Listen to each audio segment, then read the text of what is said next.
Serious, when did COVID-19 get real for you?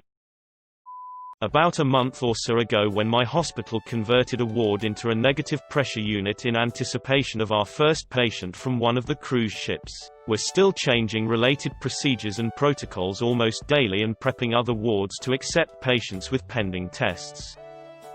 When I was on Nextdoor and saw that people are posting which grocery stores have food, I wasn't blind to anything. I was taking it seriously and all. But that was the moment where I realized, holy shit, we are currently in a world where people have to post which grocery stores have food. When my who does not panic, stays calm in all situations, came home with a big bag of flour and rice. When colleges and K-12 schools closed, that's not a light decision, and the people making those calls are very educated. I immediately knew things were about to hit the fan.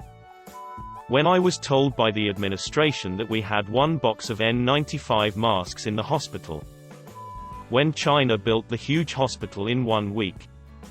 It's been real for me since hearing about Italy locking down, because I've been in shortage situations before, namely Hurricane Katrina, but it got really real when I found out the guy across from me tested positive, and I was on the elevator with him last Monday, so that kinda blows. He's fine, thankfully, just in self-quarantine, but now with the pollen coming out and all, every little sniffle and scratch I feel in my throat has me convinced I'm getting the damn thing.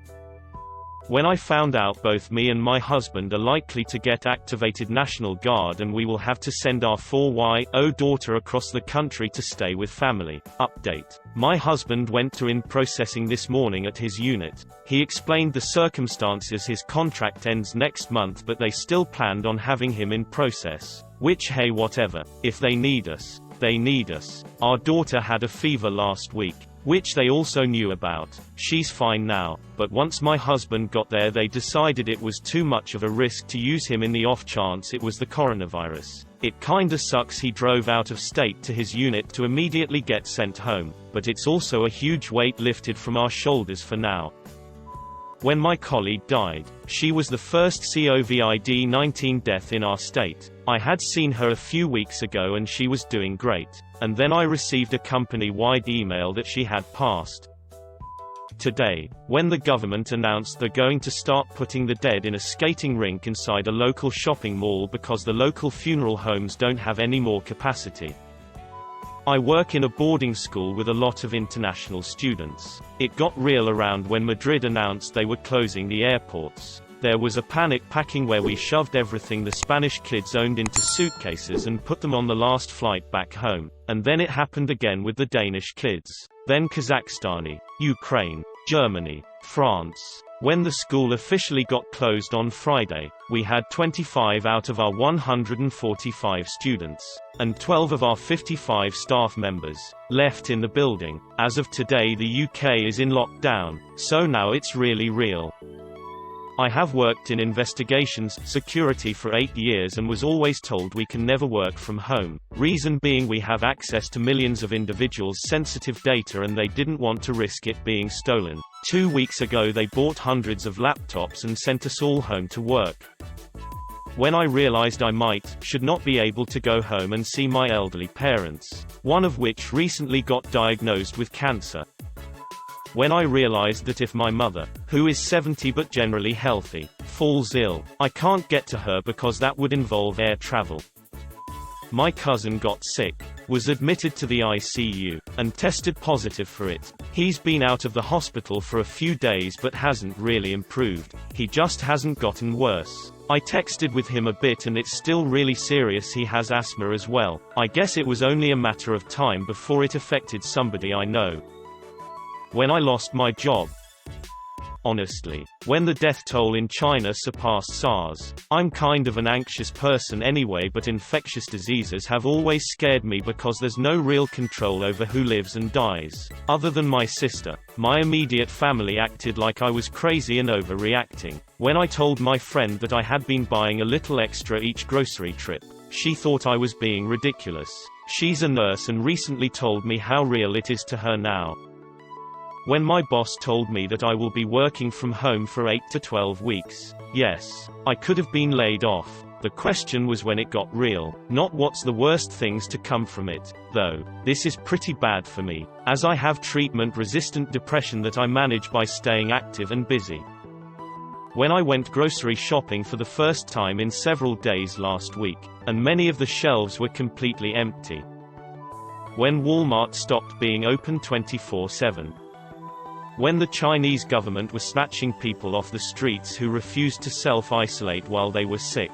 That was real enough to me to know this was serious. Driving during rush hour and having the freeway to myself.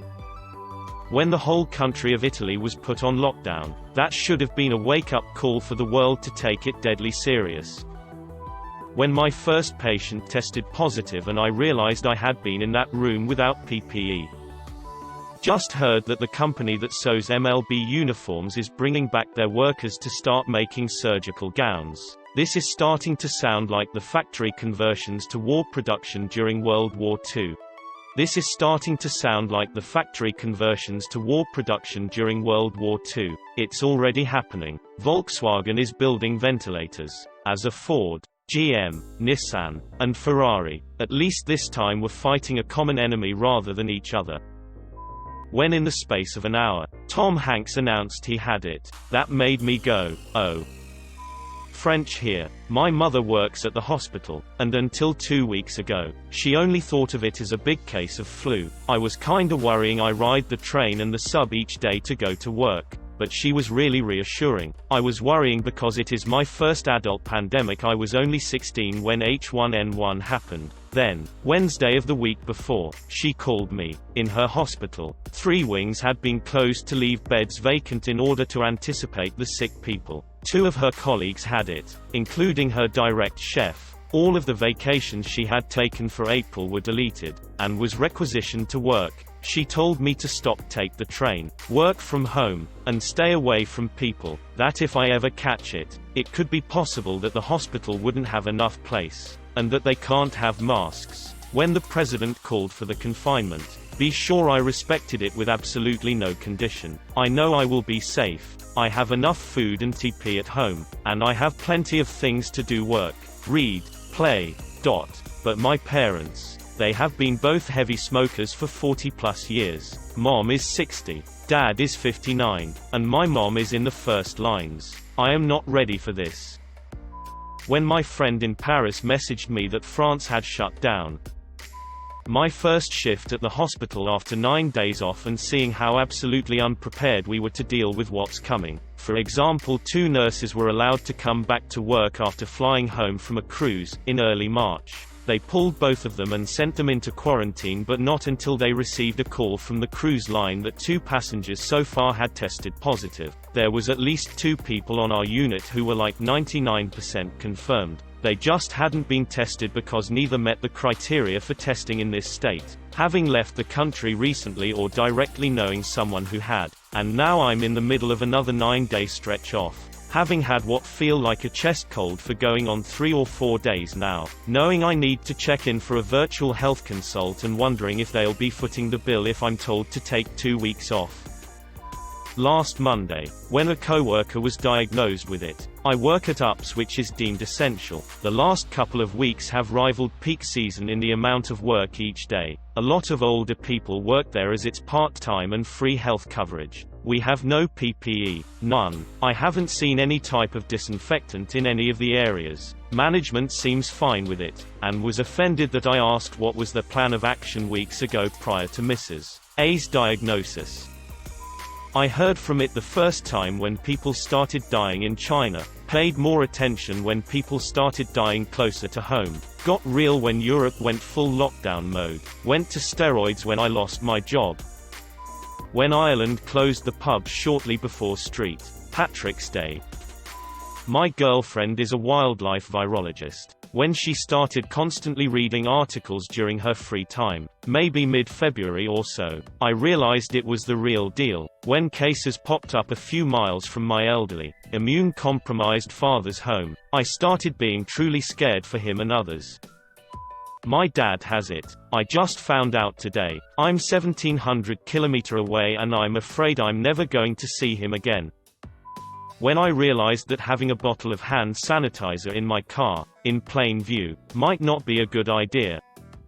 When we were pulled in by management and told that all non-essential research was stopped. COVID-19 research would be started in the next 2 weeks, and C asked to fill out a form detailing our full range of expertise for potential redeployment. It was quite a stark wake-up call 2 weeks ago.